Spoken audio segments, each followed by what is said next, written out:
There is something of a tendency that I see happening every year around Christmas time during this Christmas season, and that is that people become a little bit more generous. There's a chance they might be a little kinder, a little nicer to others, and that there's a different sense of, maybe holiday cheer as we gather together and all that. And we find ourselves doing things like for those who are more in need. For example, our parish this year donated over 1,000 pair of socks to those who need them.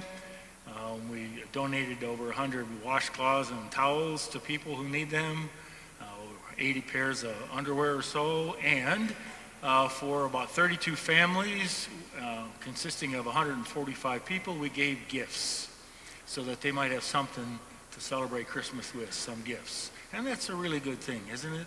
That we do this kind of good, positive, generous kinds of things at Christmas time. And we do other things too, like we give gifts to each other, so we try to find out, what is it that you want? I want to buy something that you want, so we start even more looking beyond ourselves, and we can get to experience the joy of giving. That's always a good thing. And also we find that someone might say to us, now be on your best behavior when so-and-so comes over today, or when we go to their house. None of this politics stuff or anything. Be on good terms. Be on your best behavior. All right. And so, it's like at Christmas time, it kind of comes out. A cynical person might say, yeah, well, you're all a bunch of hypocrites because you only do it at Christmas time, putting on a show. You're just hypocrites. They might say that.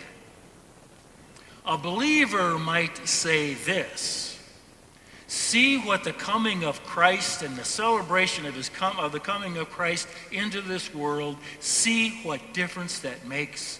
He brings out the best in us. In fact, he reminds us that we are good. There is a goodness that dwells within each one of us.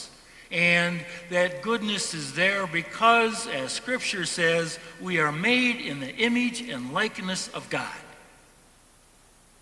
And maybe at Christmas time we let that image and likeness come out a little bit more. Maybe we concentrated on it more. It doesn't come from the outside, it comes from within. And we let God's life and his light flow through us. Jesus was born into this world so that we might see the image of who we are, human and divine. It was Jesus, human and called to the divine, are we. It is within us. And we heard in that first reading, those who have walked in darkness have seen a great light. That light that comes to us at first in the form of a child. A child can soften just about any heart. And we are kind of let our defenses down. And it's like, God comes to us as a vulnerable child, grows into a man, and shows us what it means to live like God. Made in the image and likeness of God are we as well. Those who lived on the land of doom, upon them a light shall shine. And later on, in the second reading, it says that the grace of God has appeared to us, training us to reject godless ways and to live justly, temperately, and devoutly in this age. To live out the goodness and the good life that God has given us by not throwing it away and wasting it, but to live justly, temperately, and devoutly in this age. What's the opposite? Living unjustly, treating people unjustly, living with excess, ruining our own lives with it. And not devoutly, meaning we don't have any idea or pay any attention to what is beyond us. No devotion to anything but ourselves. So that's not what we are. It is not who we are. We are people trained to live justly, temperately, and devoutly in this age, to live good lives. At the 4:30 last night, I had the kids gather around here, and we sang a little bit of Santa Claus is Coming to Town. And where it came to the part of naughty and nice, we sang that. And then afterwards, I said, well, what does it look like when you're naughty? And they came up with some good examples. They knew. They said the typical naughty things that a child does. And then one said, sweet little girl. She said, cussing.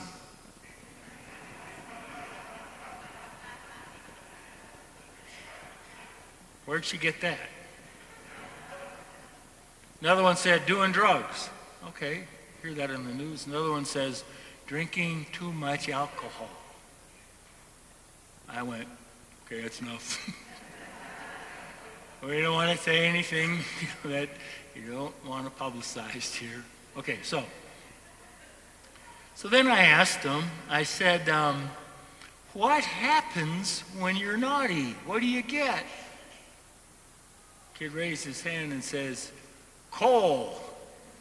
Oh yeah, that's right. Yeah, we're ready. Santa Claus and coal. Okay, great. Another kid says, you get consequences. This is a little kid. Pretty smart little kid, huh? You get consequences.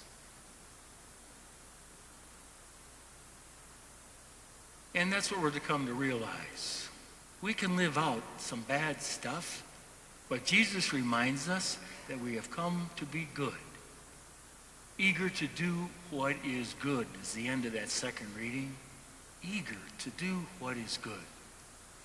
And we have often heard this stuff about, well, let's make Christmas every day of the year and all that. That doesn't mean the presents. But no, it means letting this become for us a way of life because it's already in there. The goodness is already there. How do we let it out and live it out in a more generous, kind, loving kind of a way all year long? That's what the coming of Jesus at Christmas can do, is to remind us who we are and how we are to live our lives. He comes not only to remind us, to show us, but also to help us as he walks with us each day of our life, so that we can do what is right without even thinking about it. But maybe we have to think about it with some intention. How is it that I live out the goodness that God has made me to be? I found a story written by Art Buchwald. Some of us older folks remember him. He was a humorist and a columnist for the Washington Post, and he was syndicated. And so so he writes this. He says, I was in New York the other day and rode with a friend in a taxi. When we got out, my friend said to the driver, thank you for the ride. You did a superb job of driving. The taxi driver was stunned for a second. Then he said, are you a wise guy or something? No, my dear man, and I'm not putting you on. I admire the way you keep cool in heavy traffic. Yeah, the driver said whatever and drove off. What was that all about, I asked. I'm trying to bring love back to New York, he said. I believe it's the only thing that can save the city. How can one man save New York? Well, it's not one man. I believe I made that taxi driver's day. Suppose he has 20 fares. He's going to be nice to those 20 people because someone was nice to him. Those people, in turn, will be kinder to their employees or shopkeepers or waiters or even their own families. Eventually, the goodwill could spread to at least 1,000 people. Now, that isn't bad, is it? But you're depending on that taxi driver to pass your goodwill to others. I'm not depending on it, my friend said. I'm aware that the system isn't foolproof, so I might deal with 10 different people today.